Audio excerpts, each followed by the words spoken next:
जयंत चौधरी से पूछा इंडिया गठबंधन में मायावती के शामिल होने पर सवाल, तो देखिए क्या जवाब आया। क्या इंडिया गठबंधन में शामिल होने वाली है बीएसपी सुप्रीमो मायावती? क्या 2024 से पहले बीजेपी को लगने वाला है तगड़ा झटका? देखिए जयंत चौधरी ने क्या बताया। राजधानी दिल्ली में इंडिया गठबंधन की चौथी बैठक के बाद गठबंधन में लगातार बहुजन समाज पार्टी को शामिल करने की चर्चाएं तेजी से चल रही हैं। अब राष्ट्रीय लोकदल के प्रमुख जयंत चौधरी ने बसपा को इंडिया गठबंधन में शामिल करने की खबरों पर अपनी प्रतिक्रिया दे दी है और उन्होंने कहा है कि गठबंधन के घटक दलों के बीच जल्द ही सीटों का बंटवारा हो जाएगा। आरएलडी प्रमुख जयंत चौधरी गांव अहेड़ा में समरसता अभियान की शुरुआत करने पहुंचे थे। इस दौरान बीएसपी के इंडिया ब्लॉक में शामिल किए जाने की संभावना के बारे में बोलते हुए उन्होंने कहा कि विपक्षी दल इंडिया ब्लॉक में बसपा को शामिल करने के लिए कोई बातचीत नहीं चल रही है। उन्होंने कहा कि हम बीएसपी से बात नहीं कर रहे हैं, मीडिया में खबरें चल रही है, लेकिन इस पर फैसला बसपा को ही करना होगा।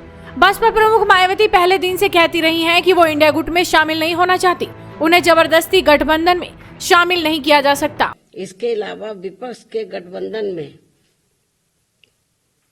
बीएसपी सहित अन्य जो भी पार्टियां शामिल नहीं हैं,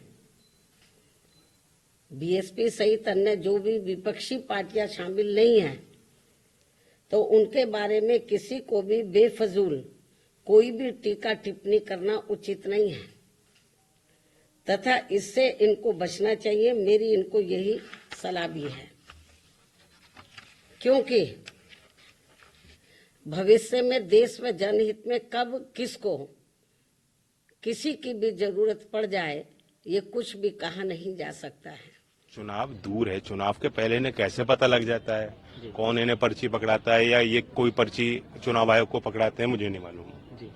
अब जनता देखे इस बात को। हाल ही में संसद में जो हुआ उसके बाद आपने देखा कि किस तरह से कल विपक्षी जो सांसद हैं वो एकजुट हुए। अब प्रहलाद जोशी ये कह रहे हैं कि विपक्षी सांसदों को तख्तियां लाने के लिए राहुल गांधी मजबूर कर रहे हैं, तो पूरे मामले पर अपनी प्रतिक्रिया भी आप दे दीजिए। मजबूर तो इसलिए हो पा रहे हैं कि जो संवाद वहाँ होना चाहिए, जो अवसर मिलना चाहिए, ये कोई साधारण घटना नहीं है।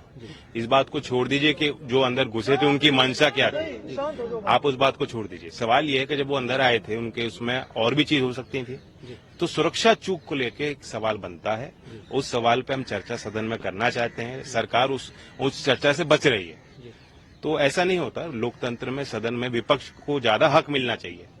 संसद के अंदर क्या एजेंडा होगा इसको तय करने का हक विपक्ष को दिया जाना चाहिए, और यही जो है एक लोकतंत्र की परंपरा और संस्कार रहे। देश का बहुत बड़ा नुकसान हुआ है, हानि पहुंची है, सभी खिलाड़ियों के मनोबल पे प्रभाव पड़ता है ऐसे चीजों का।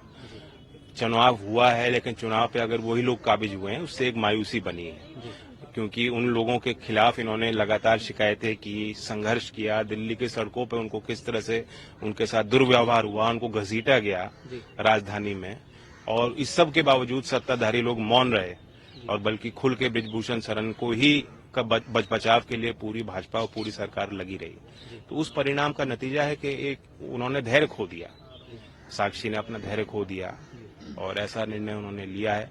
मैं उनको ये कहूंगा कि आप हिम्मत रखें, धैर्य रखें और आगे आपकी लड़ाई जारी रहेगी जब तक न्याय नहीं मिलता सब लोगों के साथ। और ऐसे में आरएलडी प्रमुख ने भी बता दिया कि बसपा को लेकर कोई चर्चा नहीं चल रही है। तो आपका इस पूरी खबर पर क्या कहना है, अपनी राय हमें कमेंट कर बताइए। साथ ही इस वीडियो को शेयर कीजिए और जुड़े रहिए हेडलाइंस यूपी के साथ।